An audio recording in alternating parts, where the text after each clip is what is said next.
वे नमः। नमः ॐ विष्णुपादाय कृष्णपृष्ठाय भूतले श्रीमते भक्तिवेदान्तस्वामिनिति नामिने।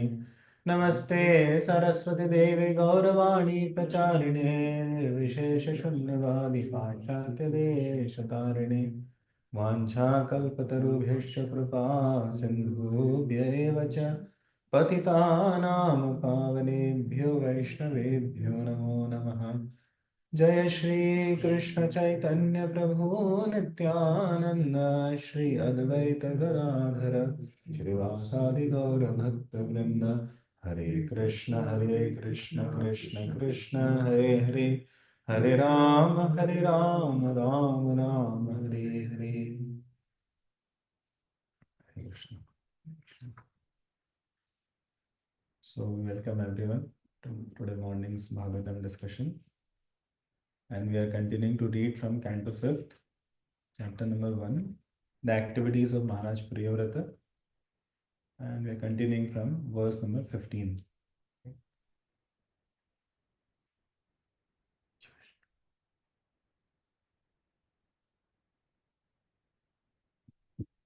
ईशाभिसृष्टं ह्यवरुन्महेन्द्रगा।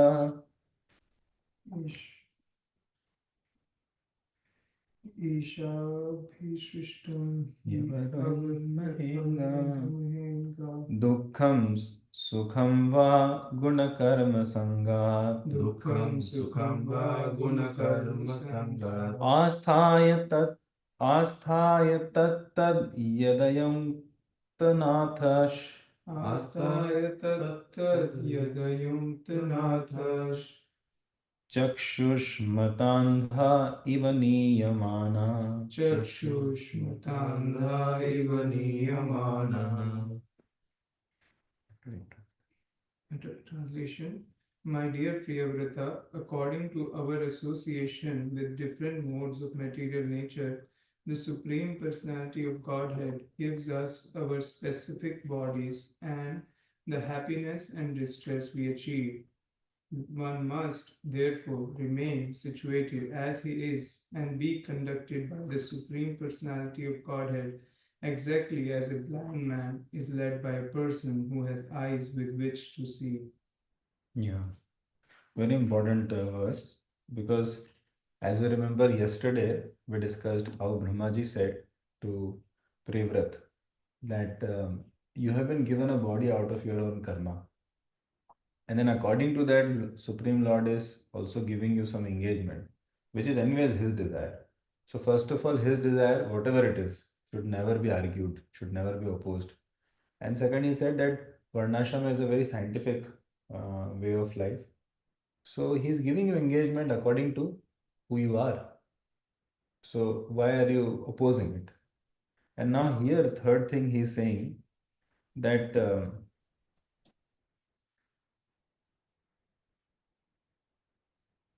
our specific bodies are a product of material nature, and the happiness and distress are anyways not going to change.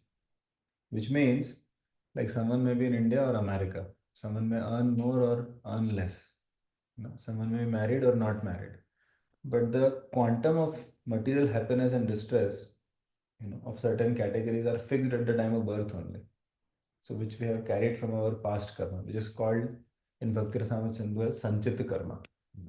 So from the Sanchit karma, like each lifetime is like you can say one stages, or one chances. So that is called Prarabdha karma. So Bhagavad Gita also says Prarabdha karma is fixed at the time of birth only. Jatasya hi dhruvam mrityu dhruvam janma mritasya cha tasmad pariharyarthe natum shochitum harasi. Just like when you see a product which is manufactured, like MFG, manufacturing date, so there is an expiry date also. So more or less the expiry date is not going to change much. You may take care of the product, like keeping it in very very ideal conditions of temperature and all, fine. You may little bit enhance, maybe by 5%. And if you keep the product very very negligible, like with a lot of negligence, you may reduce the expiry by like maybe 10%, but you can't appreciably change the expiry date, and you can definitely not preserve the product forever. Similarly, it is not a very appreciable change that an individual can make to his prarabdha karma during the lifetime. Because at any given point of life, at any given point of time, it is said that any conditioned soul in this material world has sufficient karma to go through 1 million lifetimes more. Yeah, right now also, each of us, on an average, every individual jiva has sufficient karma and desires to go through so many lifetimes, many lifetimes. So prarabdha karma is just little bit, you know, and that is kind of fixed. What we do today in this lifetime, some part of that has instant karma, like in this lifetime only we'll get that to immediately or in the long term, and some will fructify only in the next lives. We may do certain things right now, but it will fructify only in the further lifetimes. So therefore, Brahmaji is saying, why are you so much worried about what effect will come whether you choose path of renunciation or path of engagement? Because your karma is not going to change appreciably anyways. Rather, there is an opportunity to serve the Lord's desire. You just take it up. Hmm.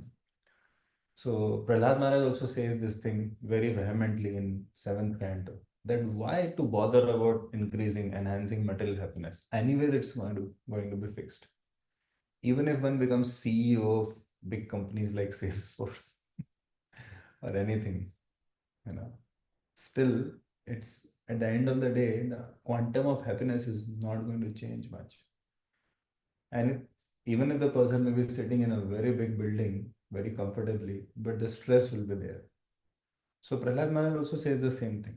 Why not to invest in a path which will definitely give you a result, that too permanent, and liberate you from all this? As Brahmaji is saying here, that why to bother about something which is more or less going to be fixed only. So better go for serving the Lord. So in the purport, we'll read the second half of the purport. Like this is from the paragraph, third paragraph, the previous verse, that one. Would like to read, Prabhu? The previous verse has given the analogy of bulls moving under the direction of a driver of a bullock cart.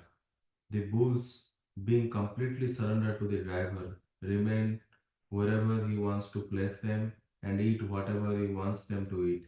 Similarly, being completely surrendered to the Supreme Personality of Godhead, we should not aspire for happiness or uh, regret distress. We must be satisfied with the position allotted to us by the Lord. We should follow the path of devotional service and not be dissatisfied with the happiness and distress He has given. Hmm. Very vital, huh? So he says, don't look at this little temporary happiness or distress which may come in devotional service. Look at the merit of devotional service within the devotional service. And the merit of devotional service is pleasing the Lord. So if there are two services opportunities and one is giving a little distress materially and another one is giving more happiness materially, like let's say in the January, in the month of January, one service is in a nice warm cozy room, with nice heating, and another service is outside. Let's say book distribution on streets. So he's telling, go for what pleases Krishna more. Don't just choose with your by your comfort level, because here he is going by his comfort level, his comfort zone. That let me choose. This is so simple. Like just be renounced. Why to accept a worldly responsibility? Mhm. People in the material modes of passion and ignorance generally cannot understand the plan of the Supreme Personality of Godhead with its 8.4 million forms of life. But the human form affords one the special privilege to understand this plan, engage in devotional service, and elevate oneself to the highest position of perfection by following Lord's instructions. The entire world is working under the influence of the modes of material nature, especially ignorance and passion. But if the people engage in hearing and chanting about the glories of the Supreme Lord, their lives can be successful and they can be elevated to the highest platform. Thank you. So basically, Brahma is trying to say here, please put faith in Krishna's desire and agree to it, rather than trying to go for your own material choice. Because by any amount of material endeavor, one cannot appreciably change one's sukha and dukkha. Rather, by surrendering to the Lord, one will become blissful.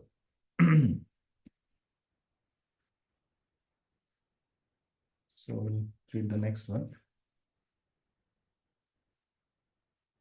मुक्तोऽपि तावत् विभ्रयात् स्वदेहम्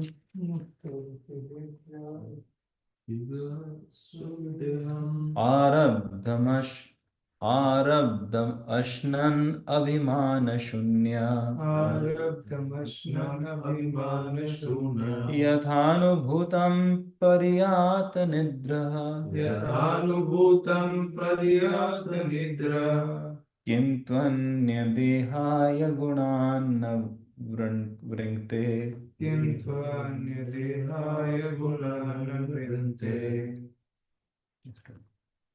Even if one is liberated, he nevertheless accepts the body he has received according to his past karma without misconceptions. However, he regards his enjoyment and suffering due to that karma, the way an awakened person regards a dream he had while sleeping.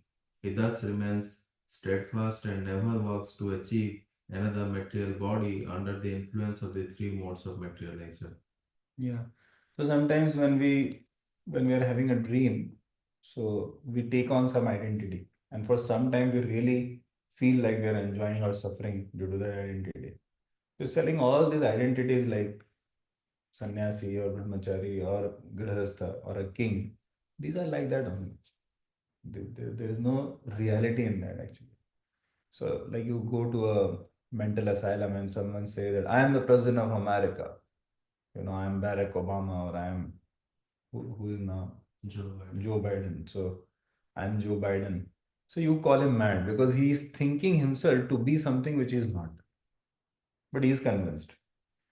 So similarly, it is said that this entire world is mental asylum only. So someone says I'm Indian, someone says I'm American, someone says I'm a boy, someone says I'm a girl, someone says I'm a Brahmana, someone says I'm a sannyasi, someone says I'm a king. These are all uh, lies actually. These are all illusions. At least they are all temporary designations. So he's telling this. These are like identities which one takes up in dreams. Why to be so much bothered about?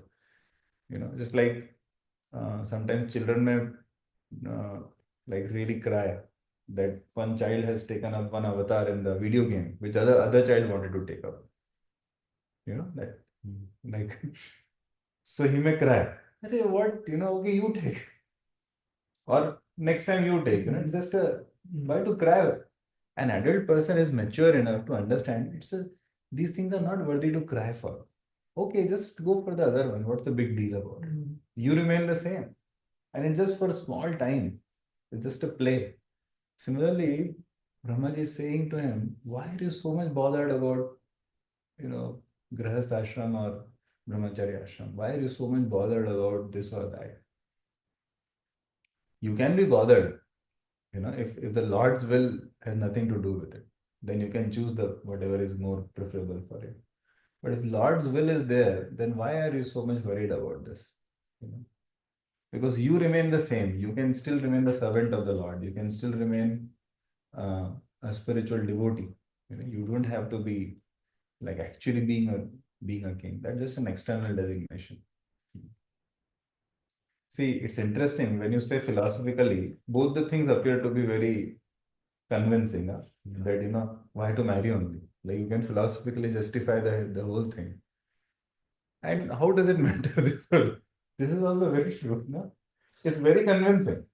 And same Bhagavatam is convincing. But the entire idea is to focus upon the order of the Supreme Lord. What is more pleasing to him actually. So Vaishnavism is really conclusive. and clear. Prabhu is feeling, yeah.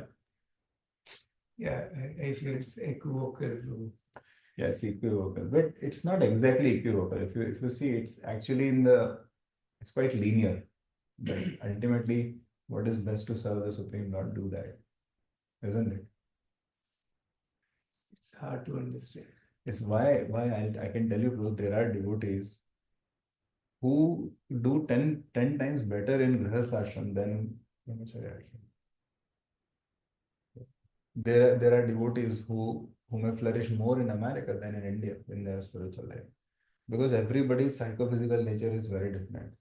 So the Supreme Lord is so merciful. He has given varieties of varnas and ashramas. Otherwise, had it been like, no, no, one has to be fitting in this type only, or this service only. Everyone has to do book distribution only, or everyone has to do cooking only. Everyone has to do fund collection only. It would not, it's like very difficult, you know. There's so many varieties. Just like even in your salad, you put so many varieties, right? So it's very nice, isn't it? Like variety is the mother of enjoyment. And then there is like the individual exactly fits where he finds it most comfortable. So all kind of permutation combinations are allowed. You know. Therefore, ISKCON is so wonderful. ISKCON has so many types of service opportunities. Like hardly any other yoga systems or even other bhakti or organizations, they don't have so much of availability of variety of services and engagements. But Yeah, that much. You can manage, you can cook, yeah, you can distribute books. yeah. To the arts, fund collection, preaching of various types, like children preaching, youth preaching, and you name it, and it can be created also service. Like it is there. You name it and it's there. But in the other yoga systems and in other bhakti organizations also, there is not that much accessibility to varieties of services is not there. Like my family is from another sampradaya, Vallabh sampradaya, Jai Shri Krishna. I can tell you their much limited scope of services because uh, somehow they are also philosophically open, but like the way we have a BBT, they don't have like that. The way we have certain preaching engagement, they don't have those kind of Yeah, dynamics. that's the advantage we have with preaching, book distribution, college preaching, Yeah. preaching in many varieties of ways. And someone is like very powerful leader, so you can actually go and open so many centers. So those kind of things are encouraged. But where do you find like in other sampradayas also that much is not there. Ours, like this principle of Yukta Vairagya, and along with that, the missionary spirit which Prabhupada gave. Stunning, actually. Everyone, how Prabhupada could engage everyone, literally.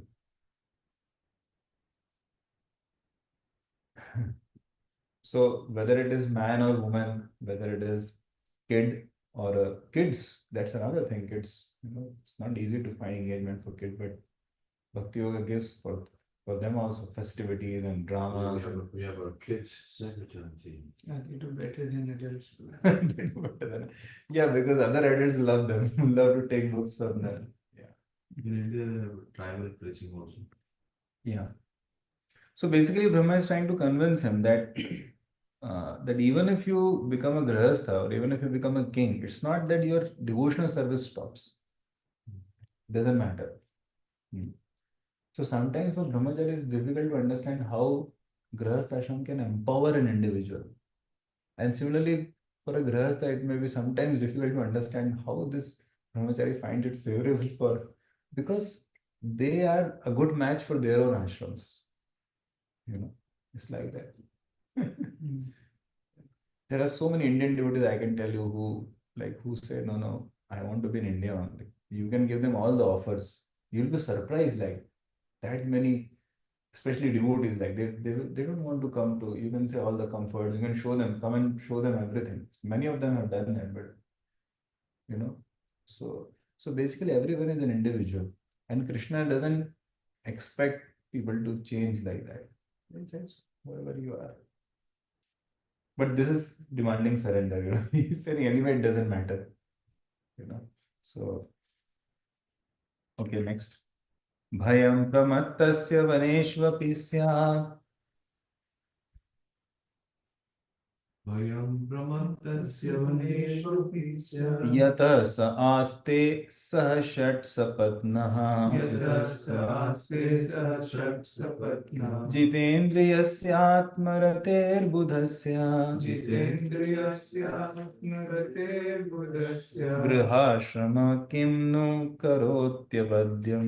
Grihashrama kim nu karotyavadyam. Even if he goes from forest to forest, one who is not self-controlled must always fear material bondage because he is living with 6 co-wives, the mind, the knowledge, acquired senses. Even household life, however, cannot harm a self-satisfied, learned man who has conquered his senses. Oh, this is like Brahmastra verse. Oh. Brahmaji is really hitting on his ego. He is telling, Arey, you fool, uncontrolled senses are the actual danger, not the grihastha ashram or the sannyas ashram. You may see, the sannyasi means he goes to forest, na, one. So he says you may go from one forest to the other, but if you are carrying these enemies from within only, lust, anger, pride, envy, and your senses are uncontrolled, then you will stand polluted in any circumstance. On the other hand, you may be a grahastha, you may be with all the paraphernalia of enjoyment in the royal kingdom, but if you have controlled senses, then you are the safest guy. So convincing. Point is to control the senses, not to have this or that. In fact, why are you just rejecting the world? You should be engaging the world. Yesterday, Vashika Maharaj was telling in Salesforce program that attachment, detachment, and then engagement. Engaging every he showed that picture with a heart, like that bhakti yoga means engaging everything, not just rejecting things. So Brahmaji is like original version of that. So Prabhupada says that in the purport that actually our first concern should be to control the senses. Prabhupada says in NOI verse number 1 purport also that in any path of religion, all over the world, any genuine religion, the first teaching will always be controlling the mind and senses. Because especially senses, because senses are gross. So one can always have that control. Mind may still fly away. So any genuine path, religious path, has to be founded upon control of the senses. So Prabhupada also says that senses are like venomous serpent. He says, if a venomous serpent is bereft of its poison fangs, it is no longer fearful. Similarly, if the senses are engaged in the service of the Lord, there is no need to fear their activities. The devotees in the Krishna consciousness movement move within this material world, but because their senses are fully engaged in the service of the Lord, they're always aloof from the material world. They're always living in a transcendental position. So, what is more important? Detaching the senses from the sense objects or engaging the senses in the service of the Lord? So, Bhaktivinoda Thakur says, yes, objectively, the second one is more important. But especially for a sadhaka, until unless he has attained the stage of nishtha, both are both are very important. In fact, he says in the beginning stages, first one is more important. So one may just hear and chant, and along with that, if one is convinced not to engage the senses in the wrong things, because first one has to really disengage. So both can go on simultaneously for a sadhaka. By the power of knowledge and enlightenment, one should disengage himself from the wrong engagement, a sinful engagement. And one should also engage in the service. For example, if we do not glorify the Lord with the power of our speech, and if we are not chanting the holy names, we will end up uh, at least blaspheming someone. It's very difficult. Like unless if we don't utilize our time, if we don't utilize our, like we all have some karma tendency. We want to do something, we want to achieve something. So if we do the positive thing, like in the service of the Lord, then we are naturally saved. Also, we get the higher taste. Another thing is we get blessings by acting in the service of the Lord. In fact, the very definition of pure devotion service. One of the definitions is Rishikena Rishikesha Sevanam Bhakti Ruttama. Interestingly, the definition itself consists of engaging the senses in Krishna service because he's the master of all the senses. So this is one way, like I know one devotee, his name is Murali Sham Prabhu in India. He was a member of bureau also, bureau team for fighting the legal cases. Like for 20 years he did that, 2001 to 2021. I think he joined full time in 1997. So he has made in last, like he started in COVID, second wave of COVID, his online outreach.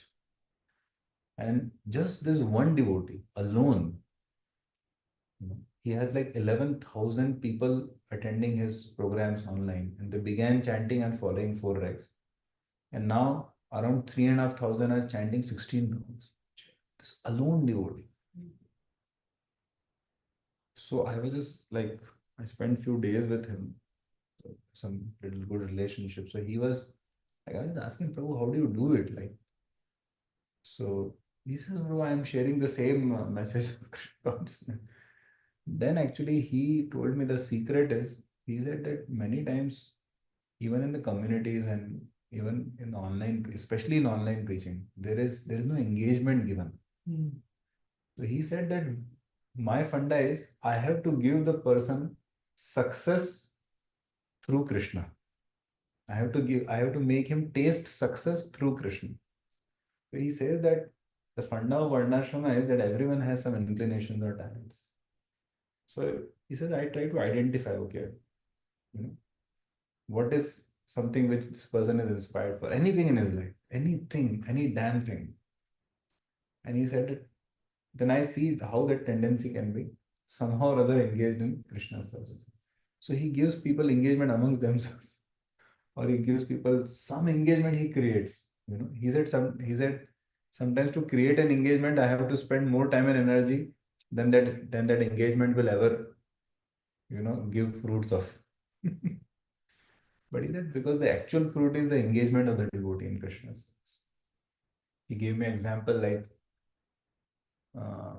Lakshmi ji is brooming the all the floors of Vaikuntha. He said there's no need, so they may sometimes put something in. Because the point is to serve, render service. Because Krishna does not need any service from any devotee. Krishna does not need any offering of bhoga or any of our chanting or any of our offerings of money or what. I mean, he does not need anything. He can just desire. He's apta kama. You know, he is self-satisfied.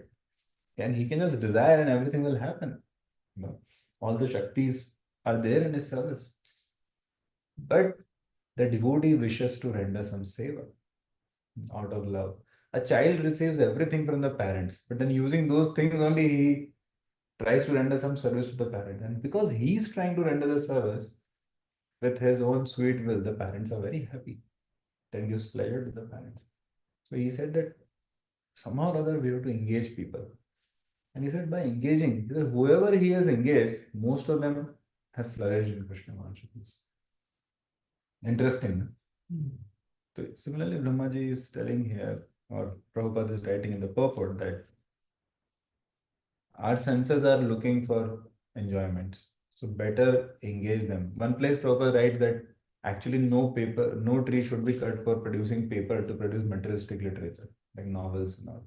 All the trees should be cut only for to produce paper. I mean, any paper produced should only be used for actually glorifying Krishna, those kind of books.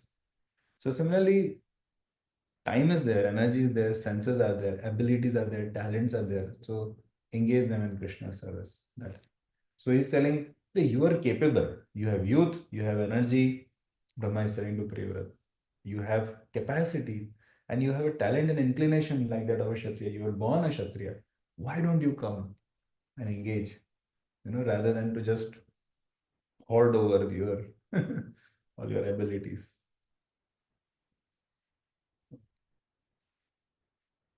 Okay, text 18.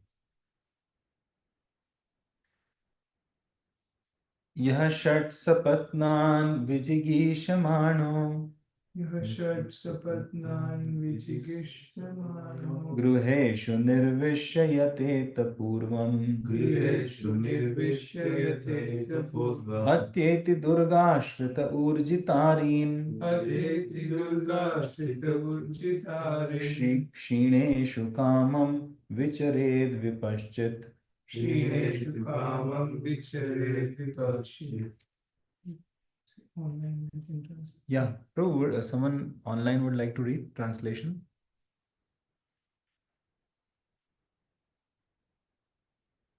This is verse number 18th.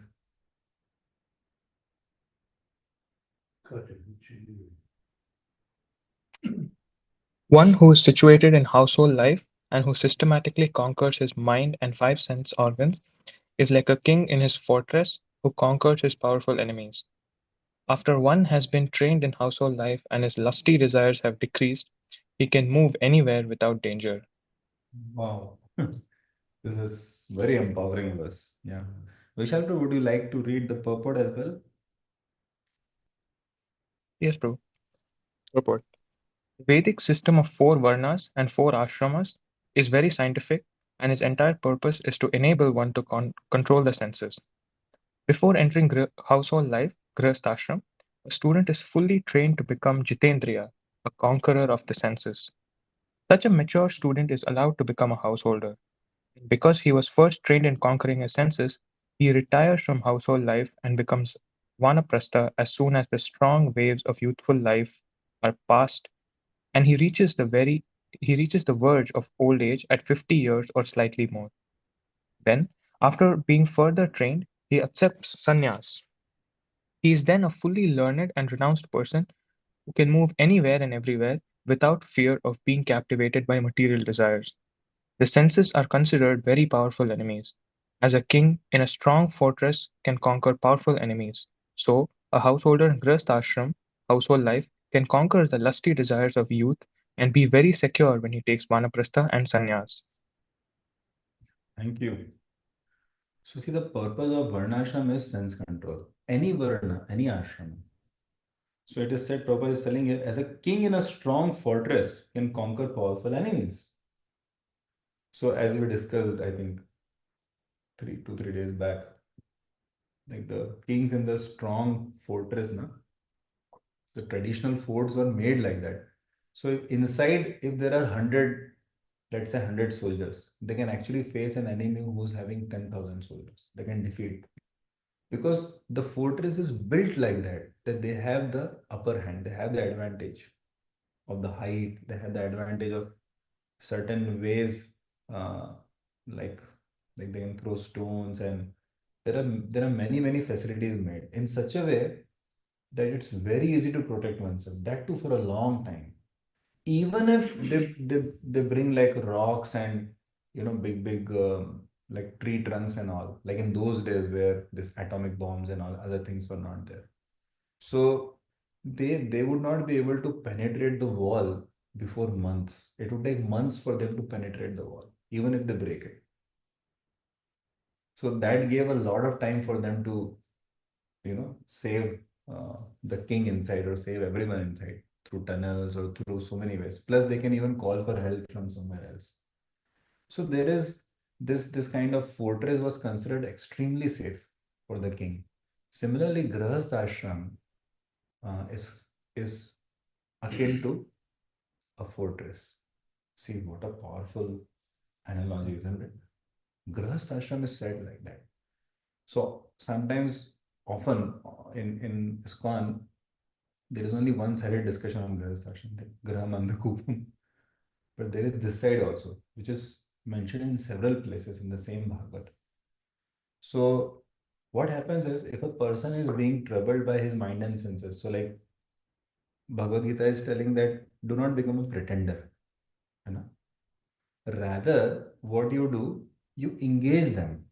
So any of the four ashramas, either through engagement or through detachment, ultimately they are leading to sense control. So in Brahmacharya ashram or in Vanaprastha ashram, there is detachment. Okay, do not engage. And in the Grihastha ashram, there is engagement. engage them according to dharma. If one follows, if one accepts the humble position of following the customs and duties of grahastha ashram as mentioned in the shastra, then by the blessings of the shastras, by the blessings of the Lord, one's sensual impulses will decrease and one will come to further goodness and eventually one will become naturally detached. You can see this even today in the pious Hindu families of India, that they naturally become detached, but they remain responsible. How is it? Even without bhakti. So they don't get bhakti. Without bhakti, one cannot get love for Krishna. But one can definitely go further in goodness. And that is the entire reason why Prabhupada said like Varnashrama will be able to facilitate devotional service better. Because Varnashrama actually helps one to attain goodness. Varnashrama means if the society understands Varnashram culture, then let's say somewhere the brahmacharis go. So women will definitely not sit near them, you know, like naturally. Now, in today's day and age, that doesn't happen. Plus, somewhere the sannyasis or brahmacharis go, they will never be asked to pay for anything. You know, this is the bus fare, this is the. No, because they understand. Then, similarly, what are the duties of an old man? What are the duties of a businessman? If you go to a businessman to ask for donation, he will never question why. He will say, oh, I am grateful that I'm getting the opportunity. It's my duty. But let me see how much I can do. So Varnashram is so scientifically designed, it's good for everyone. Hmm. So similarly, women will also understand their duties. Kids will also understand. Government will also understand their own duties. Hmm. Like I heard this is one good practice here in America that they consider church to be above the government. Right? Not exactly legally, I mean to say, but like probably something like that. Yeah. The religion imposes something like religion is above the state or something. Yeah, yeah. They say like church is above the government. Yeah, but it just has to follow some basic ground rules. Otherwise, yeah. So there are this kind of the Varnashram had a whole bunch of such principles actually. Plus, it engages everyone through a program, you know, which keeps one sinless. You know, one of the criterias, one of not criteria, one of the results of following Varnashrama according to one's ashrama or varna is one will be always sinless. Plus, one will gradually move towards goodness, rise towards goodness further and further. So naturally, one will become detached. You know, that's the beauty actually. The way I'm saying, even a non-devotee, proper non-devotee, but just a pious person who follows Varnashram. Like that. Yes, Prabhu. So we know the conversation between Narada and Daksha. Yeah. So That's what Daksha says. Yeah, Daksha Yeah. says the same thing. Same thing. Yes. That one, you would have told my sons to give up everything prematurely. Right. Actually, they should enjoy the ashram, and Yeah. then they will get detached. Right. But in the purport, Prabhupada says no, one doesn't have to go through that. Yes. Yes. One should rather give up. One may get entangled. Yes. And here we are seeing the diametric opposite. No. Wait. It's not like that. Yeah. Let me reconcile. So yesterday, like in that big building, we went to the 61st floor. So we could have gone through the stairs. Yeah. But why would we go by the stairs when there is the elevator? Yeah. You know, Yes. such a fast elevator. My goodness, I never saw. You know, practically in just few seconds, it just took us there. So Prabhupada says that he Daksha Prajapati was thinking that his sons were artificially given the path of renunciation. Prematurely means artificially. It's like the child was not yet ready to come out of the womb, and you just do C-section surgery and you bring out the child. So he's telling that the child will die in some time because right now he needed the womb to grow. You brought him out of the womb, but how will you care for him? He'll be in ICU for some time, then he'll die because womb is womb. But Prabhupada says he did not know that Narad Muni, along with giving them knowledge, enlightenment, also gave them blessings. So Prabhupada says the power of blessings of a sage is very high, very high. Here, what he is trying to say, Prabhu, uh, that in the purport, Prabhupada is explaining the principle of Varnashrama. That one should have, in general, one should have faith in Varnashrama. Like in general, one should have faith in Vastu Shastra and other things also. Although sometimes, when it comes to Krishna consciousness versus anything, like Ramananda Rai in Samvad with Chaitanya Mahaprabhu, Mahaprabhu rejected Varnashrama. See, in general, Mahaprabhu also appreciated Varnashrama. Shivananda Sen got a son, and our sannyasi Chota Haridas was looking lustfully at a Mataji. He said, better go and commit suicide. In general, Chaitanya Mahaprabhu appreciated Varnashrama. You can clearly see by his dealings. But when it came to pure devotional service, when it comes to the core conception of pure devotional service, it doesn't matter. Right? Kiba Shudra, Kiba Nyasi. It doesn't matter at all. We are Gopi Bhartur Padakam Das Das and Das. See, when Jagdanand Pandit would offer him all the scented oils and all, Mahaprabhu rejected, saying that I am a sannyasi. How can I accept soft, very, very soft beds? How can I accept very lot of nice scented oils all over my body? So that will be unfit for this ashram. I should lead a simple life. When they try to feed him a lot of sweets, Jagannath sweets, so he would actually try to reject. Correct? Saying that no, this is too much, that much sense gratification should not be done by a sannyasi. So he was very particular about it. Even carrying danda. He told Nityanand Prabhu, how can you break my danda? Nityanand said, you are transcendental. Anyway, you are a Vaishnava. He said, no, I'm a sannyasi. I should be, following this. Isn't it? Yes. We find Saraswati Thakur also ending the Babaji era and saying that we should follow Varnashrama. So kind of degrading himself to sannyas level when already the tradition was of Babaji level, which is beyond sannyas.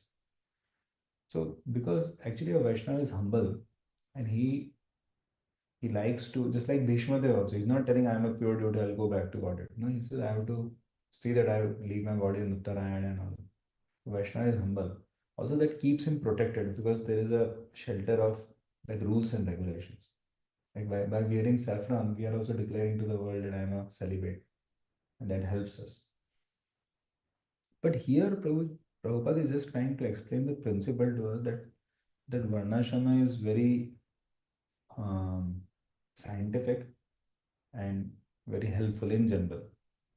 But when it comes to Kripa, there all these things don't stand for it. These are all irrelevant, weak factors. Kripa is beyond this. In this scenario, also we have Narad Muni's blessings on Priyavratha. Yeah, so but here there is a very specific desire of the Supreme Lord that this need is way higher. So this need is way higher than all other things. Like imagine a temple where a temple community that there are all new devotees and a huge community is there. There's one capable person in that area, but then he says, no, I'll be entangled and all. It's a risk. No, but there is the reason on the other side is very heavy reason actually. It's worth the risk anyways. Like that. Yeah. Thank you.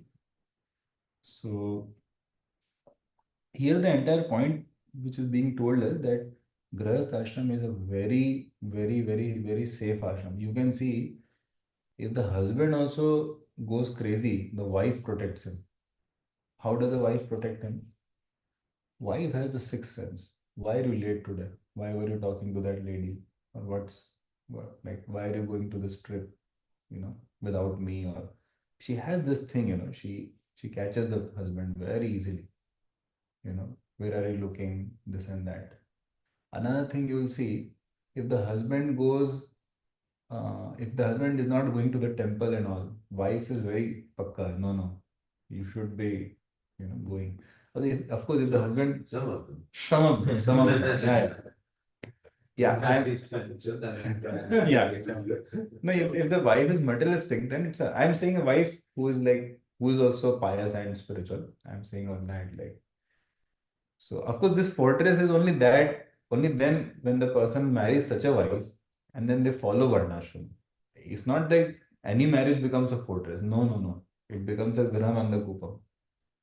But marrying a right wife, in India, Prabhuji, they say in Hindi कि इस जब से इसके घर में ये लड़की आई है, तब से ये बहुत फ्लरिश कर रहा है. Like since the time this right girl has entered his life as his wife, his he has got a jackpot in life. In every aspect of life, he's flourishing. Like in Rajasthan, where there are royal kings, sometimes the kings would lose confidence or encouragement or motivation in fighting a battle, and they would run away from the battle and come back. Like there is one instance where this king comes back, the very famous king of Jaipur, and he runs away from the battle with the Mughals. And like he comes back when he reaches his palace, he goes to his like where the queen was, the principal queen. So he knocks the door, and the queen says, "Who is it?" He says, "I am your husband. Please open the door." She says, "Yeah, your voice seems to be like that of my husband, but I don't think it's my husband.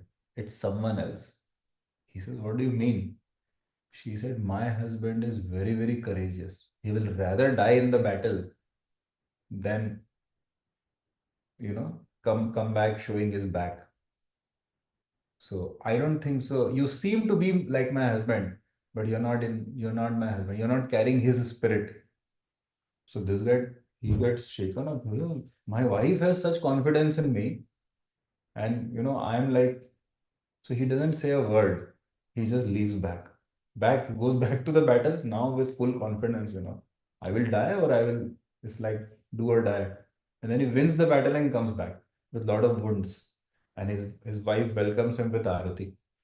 And she proudly says, "This is my husband." So actually, it is said that many, like if a person gets the right wife, then in ups and downs of life, the wife can actually guide him. Lord Krishna also, at the end of Mahabharata, he goes, like when all the funeral fires were burning na, of all the Kauravas and other people. Even Pandavas were there because many of their people had also died. It was a very, very gloomy uh, like day. So many funeral fires. And in one place, Krishna goes and talks to Duryodhan's wife. She was weeping. And Krishna says that, "Why did you not talk to Duryodhan? At least at least out of everyone else in this world, he would have listened to you. You should have tried to suggest him out of all this nonsense." So much selfishness, so much deceit. And she immediately says, "Krishna, what do you think? I didn't try. I knew that I can be the most effective person to actually reach his heart or intelligence. I tried so much." And sometimes he would understand, he would agree with me. But this bad association of Dushasan, Shakuni, and others, you know, it was way beyond me. It's like I would fill the tank with the good intelligence, and then next morning he would just go and associate with them, and again it will get emptied. It's like a perennial hole in his intelligence, and everything would drain out. But Krishna that time says that it actually he was so fortunate to have a good wife like you, but he was more unfortunate to have bad friends. Similarly, in Ramayana, on the dead body of Ravana, Mandodari comes and cries, and she breaks her churis, bangles. She breaks all the bangles, and she says to Ravana that, "See, I told you that your lust will kill you." So actually, Vibhishan was standing right there, and Lord Rama was also standing. She was not blaming them for his death. She said that, "I had told you beforehand that you will die because of your lust towards Sita, and see what has happened. These people are just instruments." Similarly, you find he was also warned, Sugriva, he was warned by Tara that if you go out right now, so there was a point of time when Lakshman was extremely angry that Ram did his part and Sugriv is not doing his part because he just lost himself in intoxications and other things. So he says that, "Sugriv, you come out, I want to deal with you." And he was like extremely angry. Now, when Lakshman is angry, he can burn that all the three worlds. So that time Tara says to Sugriva that you should not go out. Even Tara had told, I mean, not Tara, his wife, Wali's wife had told when Sugriva had challenged him the second time for fighting. So she had told him that, see, you bet him twice already, heavily. And now he was so beaten up, he was almost like a pulp. And so quickly he has returned back again for a fight. And now he's like filled with confidence. You know, he's challenging you. How is it possible? Something is there. Some power is there now along with him. So she says to Wali, you should not go out this time. Intelligence is not like always the intelligence is in accepting the challenge. Sometimes it is the intelligence is in rejecting the challenge. Yeah. But Wali was in ego. So Valmiki Muni said that Wali did not hear his wife because he thought that she's just a female. But actually, at that point of time, she knew that he's going to die. Something's going to happen to him. And practically in 5 minutes, he died because Lord Ram was there behind. He was hiding behind a tree, and he killed Vali. Of course, there were sufficient reasons for Lord Ram to kill Vali, which he later on explains to Vali before he took his last breath.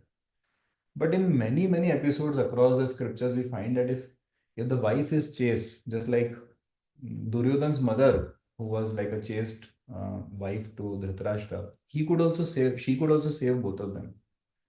I mean, she could have saved both of them had they agreed to follow her. She tried, but then one was blind with ego and another was blind with foolishness. So there are episodes like that in Mahabharata. So we find that there is a mention like that in fourth canto and sixth canto also, like in Kashyapa Muni with Diti and Aditi in separate episodes, where he says actually that someone getting a good wife is like the greatest good fortune of Grihastha ashram. Because a good wife who is herself, it is said like Kanya. Kanya means the most auspicious person actually in one's life. Kanya means a girl, a young girl who has been raised by her parents in a very sanskar, like cultured way, in a very cultured way, with like giving her a lot of uh, spiritual values and foundation in her life. When she goes and enters some family or some husband's life, she can actually empower that husband. Now, this is all true for those whose nature is to be married.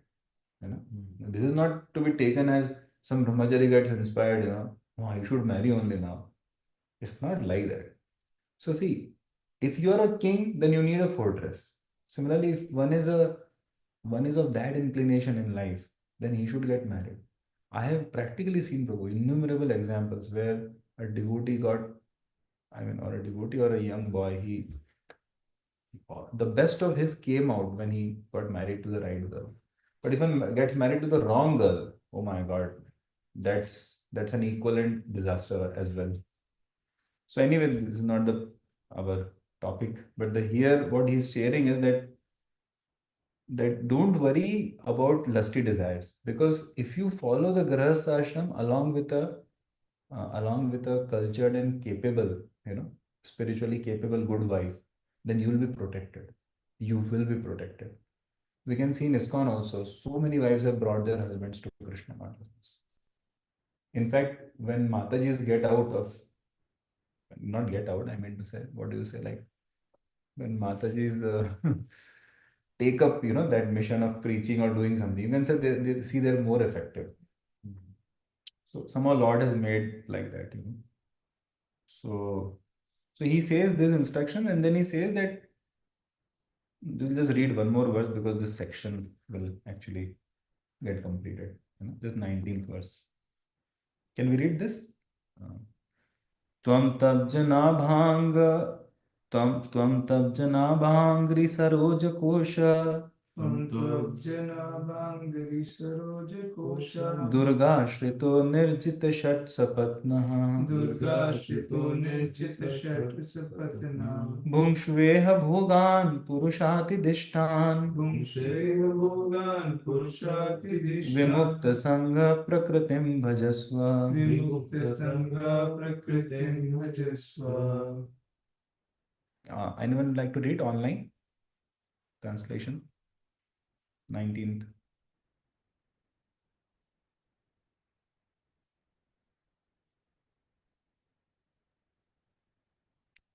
Lord Brahma continued, My dear Priyavratha, seek shelter inside the opening in the lotus of the feet of the Lord, whose navel is also like a lotus. Thus conquer the six sense organs, the mind and knowledge acquiring senses. Accept material enjoyment because the Lord extraordinarily has ordered you to do this. You will thus always be liberated from material association and be able to carry out the Lord's orders in your constitutional Yeah. So this is the most important thing. He says, Arey, don't worry. If you always in your heart take shelter of the Lord and remember Him, you will never fall down. Same instruction was given by Lord Narayan to Brahma. So Brahma is repeating the same instruction. This is given in third canto, ninth chapter. This is also given in the second canto. Uh, Actually, it is more in the second canto, like third canto, ninth chapter. Brahma ji is offering prayers, but in the second canto, Lord Narayan is offering this benediction to Brahma. If you always remember me as the very source and the Lord of all the elements, also, then you will never become proud of being a creator. So, just like in the previous verse, he was telling that materially one will be protected by the wife. Like it is said that especially in the early years of marriage, the wife should decorate herself nicely, so that when husband returns home, he should be actually to some degree attracted to wife, because he's not yet a pure devotee. And if the wife is not attractive, then the husband will look for attraction outside. So better than to be attracted outside, it is said the wife should actually decorate herself nicely. Plus, the wife should talk sweet words. Plus, the wife should cook nicely. Because when the husband's age is young, wife and husband both should accept that he has certain desires. But it's not like they should live life like an honeymoon. They should live a dharmic life, but the affection has to be accompanied with, you know, uh, fulfillment of the material desires in a way which Shastras allow, like in the home. And therefore, he should have nice foodstuffs to eat. And when the husband is down, wife actually reminds him of his good sides, and that encourages the husband like anything.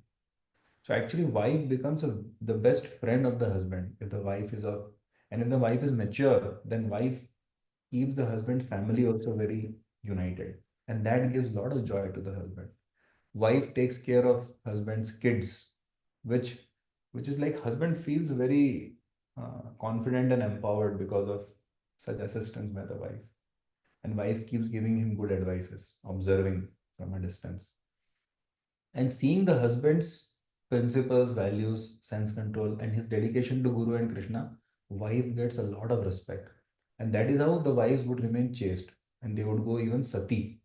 Sati means they cannot even live without the husband. They cannot think of a life without the husband's presence. Because, so I have seen actually few wives like that in India, like in the generation like of our parents and all. Like one Mataji is there even today, there in Varanasi. She actually literally the first thing when she gets up, she actually worships her husband and she touches her husband's feet. It's not like she's not educated. They're from very good family. They are of age like 56, 57, that range of age. But the husband showed such character throughout his life. So when the husband has such a spiritual as well as the pious character, like of responsibility and how he deals, how he's respectful to everyone, he's having integrity. He exhibits sense control because no one else knows better than wife, like what a husband's sense control is. Mhm. So the wife knows the husband. This Mataji told me that my husband is so sense controlled that he only touched me whenever we had to produce a kid, even when they were not devotees. So it's like very shocking actually. There are people like this on the planet who have those cultures and values. And therefore that impact is also there. She says that even in business I have seen him like he had opportunities to make extra money or to do some cheating. He would never do that. And how even when others mistreated him in the family, he did not give up his duties towards them. So plus what to say of his devotional service. So actually, such wives are very empowering. But in the case of a devotee, this is not all. So this is an additional factor. Okay, if he follows varnashrama, then he'll be protected in the fortress of married life, which is dharma. See, married life does not protect, dharma protects. Dharma is the fortress, and because he can engage his all his desires within dharma in his own grihasthashram. But finally, here Brahma is giving him the highest clue that you will always remain protected, irrespective of, okay, things may go south even in your good grihasthashram. But finally, if you're always absorbed in the Lord, so we find even a demon like who is it? Vritrasura. He was also absorbed in remembering Krishna while he was fighting against the demigods. So if one is absorbed in the Supreme Lord, one is never contaminated. One can never fall down. Prabhupada himself said, like, even as a sannyasi, I married my, not married, sorry, I got my disciples married. Like, I arranged the marriages, and Prabhupada even taught young boys and girls how to wear saris and dhoti kurtas. Prabhupada cooked feasts. Prabhupada, like, I mean, he registered organization and he dealt with money and all. But Prabhupada never fell down ever in his consciousness because he was always protected by absorption. Prabhupada said, I never forgot even for a moment my spiritual master because his instructions were always there in my mind. I used to think actually about this like 15, 20 years. How is this possible? This is not possible. Prabhupada is too much. But then I also, because in our life now, I can see that little bit. Uh, I can also experience that actually that when we can be sometimes by good fortune given by the Lord, we can be infused by those. Okay, I have to act according to those instructions. So we can always be remembering. It's like a subtle parallel existence. So this is how Brahmaji completes or winds up his concludes his instructions.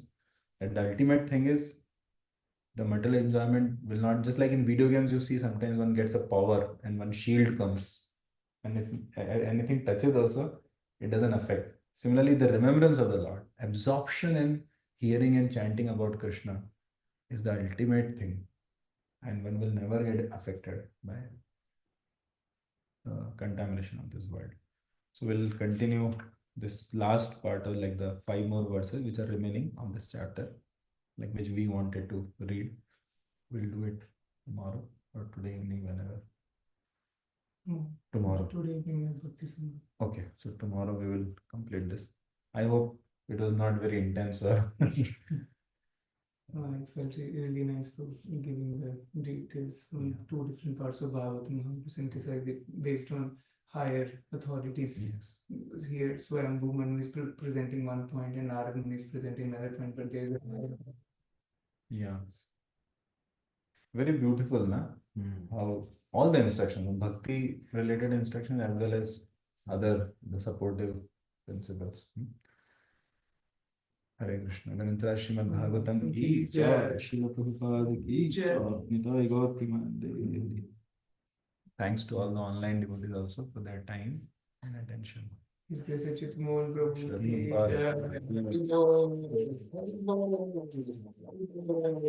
Hare Krishna.